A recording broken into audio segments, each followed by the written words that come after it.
अस्सलाम वालेकुम class, welcome और welcome back to my YouTube channel educate 48। आज का जो हमारा टॉपिक है वो है नेसेसरी फैक्टर्स फॉर फोटोसिंथेसिस।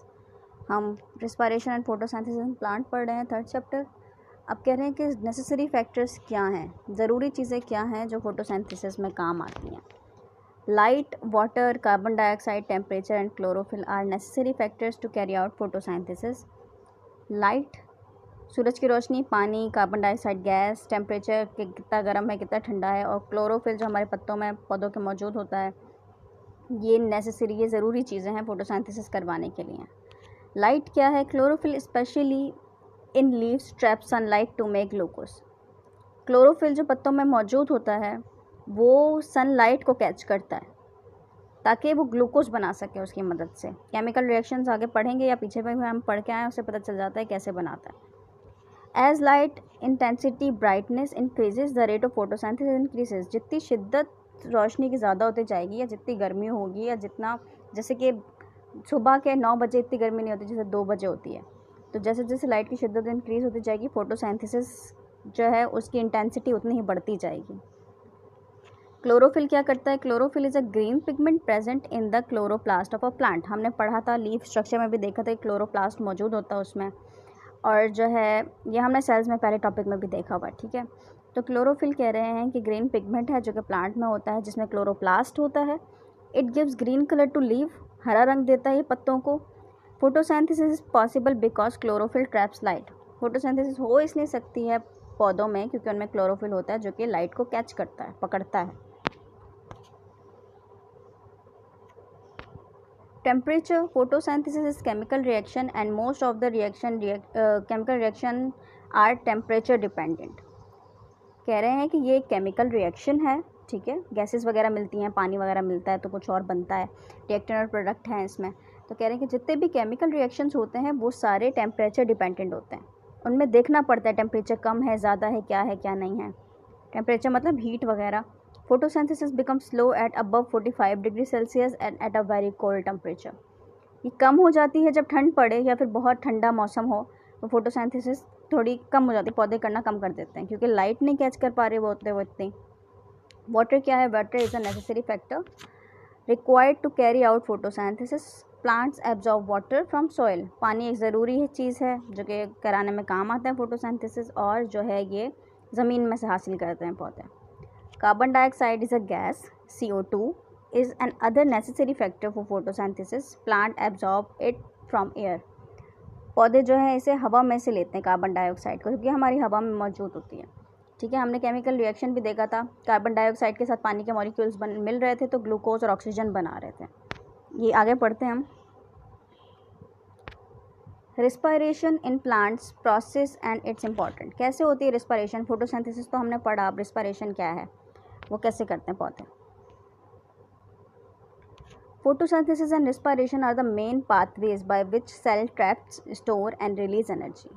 ये दोनों प्रोसेस जो हैं मेन चीज़ें हैं, एक रास्ता है जिसकी वजह से प्लांट क्या करता है, कैच करता है, ट्रैप करता है सनलाइट को, अपने अंदर स्टोर करता है और उसकी मदद से एनर्जी हासिल करता है। Photosynthesis and respiration are interlinked, एक दूसरे से मिले हुए हैं। कैसे हैं? इक्वेशन दिखाई गई है फोटोसिंथेसिस की और रिस्पायरेशन की। क्या कह रही है वो? फोटोसिंथेसिस में क्या होता है, कार्बन डाइऑक्साइड के 6 मॉलिक्यूल वाटर के 6 मॉलिक्यूल से मिलते हैं in the presence of sunlight and chlorophyll, दिन के टाइम पे, ठीक है। तो जब ये आपस में मिलते हैं तो एक मॉलिक्यूल बनाते हैं ग्लूकोज का, C6H12O6, और बाय प्रोडक्ट इनके साथ साथ बनता है क्या? ऑक्सीजन। तो पौधों को क्या मिला? ग्लूकोज मिली, ऑक्सीजन मिली, दोनों अहम चीज़ें। और किसकी मदद से मिली? कार्बन डाइऑक्साइड और वाटर की मदद से। यह है फोटोसिंथेसिस, ग्लूकोज बनाना, सही है। अब आ गया है रिस्पायरेशन। रिस्पायरेशन इससे कह रहे हैं ना इंटरलिंक्ड है, इसका ऑपोजिट है, रिएक्टेंट और प्रोडक्ट चेंज हो जाएंगे। रिस्पायरेशन में क्या करता है, जो ग्लूकोज होता है पौधे में मौजूद वो उसको रिएक्शन करवाता है ऑक्सीजन के साथ, ठीक है। उसके रिजल्ट में जो हमें प्रोडक्ट मिलते हैं वो होते हैं कार्बन डाइऑक्साइड और वाटर। इस तरह हमें कार्बन डाइऑक्साइड और वाटर मिलता है, जो कार्बन डाइऑक्साइड रिलीज़ करा देता है पानी से बाहर, कार्बन डाइऑक्साइड को रिलीज़ कर देता है प्लांट, ठीक है। As shown in the equation, photosynthesis use carbon dioxide from the atmosphere and give out oxygen। जैसे कि हमें दिखाया गया है कि फोटोसिंथेसिस में क्या होता है, कार्बन डाइऑक्साइड इस्तेमाल करता है और ऑक्सीजन को बाहर छोड़ देता है दिन के टाइम पे। इन दोनों में डिफरेंस भी पढ़ाएंगे ना जब, तब ज़्यादा आपको क्लियर हो जाएगा। Which is the opposite exchange of gases respiration, जो कि बिल्कुल रिस्पायरेशन के प्रोसेस से अलग है। When green plants respire they utilize the sugar they have produced to release energy. कह रहे हैं कि जब ग्रीन प्लांट रिस्पायरेशन करते हैं, सांस लेते हैं, जैसे अभी हमने पढ़ा, तो वो अपने अंदर मौजूद ग्लूकोज का इस्तेमाल करते हैं, ठीक है, अपनी एनर्जी बनाने के लिए, एनर्जी रिलीज़ करने के लिए। Generally during the day when the plant perform photosynthesis they take in more carbon dioxide Generally during the daytime when the plant perform photosynthesis they take in more carbon dioxide than they give out। कह रहे हैं कि दिन में जब ये काम कर रहे होते हैं, फोटोसिंथेसिस बना रहे होते हैं, तब कार्बन डाइऑक्साइड ज़्यादा इस्तेमाल करते हैं पौधे, ठीक है, बाहर इतना ज़्यादा नहीं निकालते, दिन के टाइम इस्तेमाल करते हैं उसको। At night when photosynthesis stop and respiration continue, रात में जब रिस्पायरेशन का प्रोसेस होता है, plant give out more carbon dioxide but no longer take in. पौधे क्या करते हैं, कार्बन डाइऑक्साइड को बाहर छोड़ते हैं। आपको पता है ना, दिन के टाइम जो है पौधे हमें ऑक्सीजन प्रोवाइड करते हैं और रात के टाइम जो है पौधे कार्बन डाइऑक्साइड बाहर छोड़ते हैं, ठीक है। तभी कहते हैं कि अपने घरों में इर्द गिर्द पौधे लगाया करें, क्योंकि वो ऑक्सीजन भी रिलीज़ करते हैं। कंपेयरिंग फोटोसिंथेसिस और रिस्पायरेशन, अब ये कंपैरिजन जब होगी तब आपको अच्छे से समझ आ जाएगा। फोटोसिंथेसिस और रिस्पायरेशन, फोटोसिंथेसिस के प्रोसेस में क्या होता है, energy is needed in this process, में एनर्जी लगती है। रिस्पायरेशन में क्या होता है, एनर्जी रिलीज़ होती है, क्योंकि हमें इसमें एनर्जी इसलिए लगती है क्योंकि इसके हम बाई प्रोडक्ट में हमें कार्बन वो मिलता है ना, हमें ग्लूकोज प्रोडक्ट में, इसमें एनर्जी रिलीज़ होती है। Occur in plant only, photosynthesis सिर्फ पौधे कर सकते हैं, but respiration occur in all living organism, तमाम जानदारों में होती है respiration. It is a food making process, photosynthesis में जो प्रोसेस होता है वो खाना बनाने के लिए काम आता है, ग्लूकोज बनती है। It is food using process, respiration में खाने का इस्तेमाल होता है, ग्लूकोज को हमने तोड़ा है ना उसमें। It traps energy to produce food, यानी कि ग्लूकोज एनर्जी को पकड़ता है, यानी कि लाइट को कैच करता है ताकि ग्लूकोज बना सके। It break glucose to produce energy, और इसमें उल्टा हो रहा है, ये ग्लूकोज को ही तोड़ा है ताकि एनर्जी बना सके।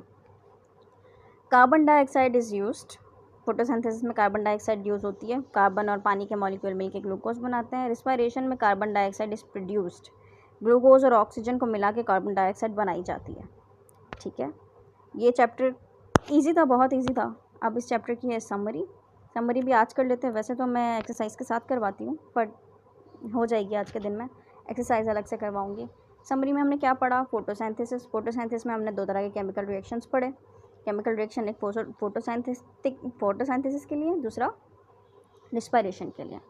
फोटोसिंथेसिस में क्या था, कार्बन डाइऑक्साइड थी और क्या था उसमें, वाटर था, वाटर का W नहीं H2O, ठीक है, यहाँ पे लिखा हुआ भी है कार्बन डाइऑक्साइड एंड वाटर, जिसकी वजह से हमें क्या मिल रहा था, ग्लूकोज और ऑक्सीजन। रिस्पायरेशन में उल्टा हो रहा था, क्या हो रहा था रिस्पायरेशन में, ग्लूकोज और ऑक्सीजन को मिला के हमें क्या मिल रहा था, कार्बन डाइऑक्साइड और वाटर। और ये किस चीज़, जो फोटोसिंथेसिस हो रहा था किसके प्रेजेंस में हो रहा था, in the presence of sunlight and chlorophyll, ठीक है। इस चैप्टर में इतना कुछ डिफिकल्ट नहीं था, बस आपको डायग्राम समझनी है, ये दो इक्वेशंस याद करनी है जो एक दूसरे के ऑपोजिट है। इसमें कुछ उल्टी सीधी चीज़ या तीसरी या चौथी चीज़ नहीं डाली गई जो आपको याद ना हो, ठीक है, एक दूसरे के ऑपोजिट हैं, ये रिएक्शंस याद कर लीजिएगा। इंपॉर्टेंट चीज़ ये है, फोटोसिंथेसिस और रिस्पायरेशन का जो कंपैरिजन हो रहा है यहाँ पे, वो चीज़ बहुत इंपॉर्टेंट है, तो उसको अच्छे से याद कर लीजिएगा। चैप्टर हमारा ख़त्म हो गया है इंशाल्लाह, चौथा चैप्टर। अगली वीडियो तो एक्सरसाइज की होगी इंशाल्लाह। और कुछ समझ ना आए आपको तो कमेंट करें, और सब कुछ समझ आ गया हो तो भी कमेंट करें, लाइक करें, शेयर करें, सब्सक्राइब करें, और अपना ख्याल रखें। अल्लाह हाफ़िज़।